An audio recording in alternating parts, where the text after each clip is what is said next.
আমরা দেখতে যেমনই হই না কেন, চাইলেই কিন্তু আমরা নিজেদেরকে একটু সুন্দর পরিপাটি করে রাখতে পারি। কিছু জিনিস আছে যেগুলো খেলে আমাদের শরীর যেমন সুস্থ থাকে, পাশাপাশি আমাদের স্কিন এবং চুলের জন্য সেই জিনিসগুলো খুব উপকারী। আর যারা স্বাস্থ্য কমাতে চান তাদের জন্য তো সব থেকে বেশি উপকারী। আসসালামু আলাইকুম, কেমন আছেন সবাই? আমি যেহেতু বাহিরে ঘোরাফেরা করি, এর জন্য কিন্তু আমার শরীরে তেমন কোনো এফেক্ট পড়ে না, কারণ আমি আমার ওয়েটটা সবসময় ঠিকঠাক রাখার ট্রাই করি। আমি কিন্তু বাইরে প্রচুর ফাস্ট ফুড আইটেম খাই, তারপরও আমার ওয়েটটা যেমনই তেমনই থাকে। এর পেছনে একটা সিক্রেট আছে, সেটাই আমি আজ আপনাদের সাথে শেয়ার করব। এর জন্য আমার কিছু জিনিসের দরকার হয়, তো সেগুলো কিনতেই চলে গিয়েছিলাম চকবাজারে। আমি যদি কোনো সুপার শপ থেকে কিনতাম তাহলে দামগুলো বেশি পড়তো, আর চকবাজার থেকে নেওয়ার কারণে দামটা আমার অনেকটা কম পড়েছে, কারণ চকবাজার একটা পাইকারি মার্কেট। এই গরমের মধ্যে গিয়েছিলাম চকবাজারে, তাও আবার সন্ধ্যার দিকে, কারণ দিনের বেলা তো বের হওয়া একদমই সম্ভব না এই রোদের মধ্যে। ওখান থেকে কিছু জিনিস কিনেছি যেগুলোর সাহায্যে কিন্তু আমার স্কিনটা এত সুন্দর থাকে, মানে কোনো টাইপের কোনো ব্রণ কিন্তু আমার স্কিনে হয় না। এমনকি আমার চুলও কিন্তু ছোটকাল থেকে অনেক পাতলা। বছর খানিক আগে কিন্তু আমার চুল অনেক পড়তো, আলহামদুলিল্লাহ এখন আমার চুল পড়া অনেকটা কমে গিয়েছে।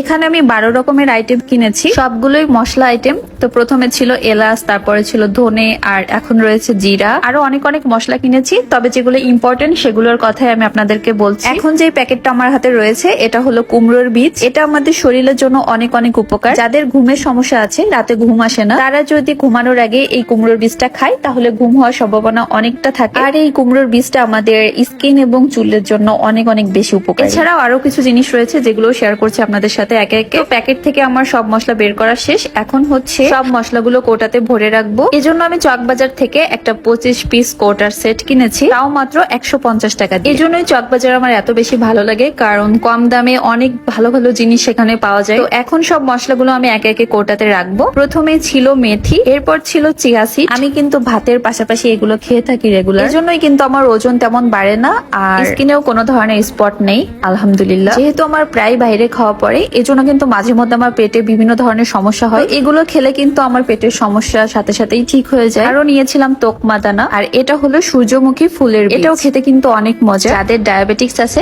তাদের জন্য সব থেকে বেশি উপকারী। তারপর আরো নিয়েছিলাম সাদা তিল, কালো জিরা, নর্মাল জিরা, মেথি, ধনে, এলাচ, দারচিনি। এই তো এইগুলাই আর কি। আমাদের রেগুলার লাইফে এইগুলা যদি একটু টুকটাক করে খাওয়া যায়, শরীরের রোগ ব্যাধি যেমন কম হয়, শরীরটা কিন্তু হেলদিও থাকে। এখন ফল ফ্রুটস তো আমরা সবাই কম বেশি খেয়ে থাকি, এগুলো সম্পর্কে তো আমরা জানি কম বেশি যে এগুলো আমাদের শরীরের জন্য খুবই দরকারি। তবে আমার মনে হলো যে এখন যে আইটেম গুলো আমি আপনাদের দেখালাম, এগুলো হয়তোবা আমরা অনেকেই সচরাচর খেয়ে থাকি না, তবে এগুলো আমাদের খাওয়ার লিস্টে অবশ্যই থাকা উচিত, কারণ দিন শেষে কে চায় না নিজেকে একটু সুন্দরভাবে প্রেজেন্ট করতে। আমরা বলি যে কালো জগতের আলো, কিন্তু দেখা যায় যে সেই সাদার দিকে আমাদের আকর্ষণটা, ঝোঁকটা বেশি থাকে। এখানে আরেকটা জিনিস নিয়েছিলাম, সেটা হলো ওটস। দেখা যায় যে সকালে উঠে রান্না করতে করতে কিন্তু আমার 12টা 1টা বেজে যায়, সো এটা খেয়ে কিন্তু আমি রান্না বান্নার কাজ শুরু করি। তো যাই হোক, আজ মেবি একটু জ্ঞানমূলক ভিডিওই হয়ে গেল, তবে আমি আমার এক্সপিরিয়েন্সটা আপনাদের সাথে শেয়ার করলাম। আজকের মতো এই পর্যন্তই। সবাই ভালো থাকবেন, সুস্থ থাকবেন, আল্লাহ হাফেজ।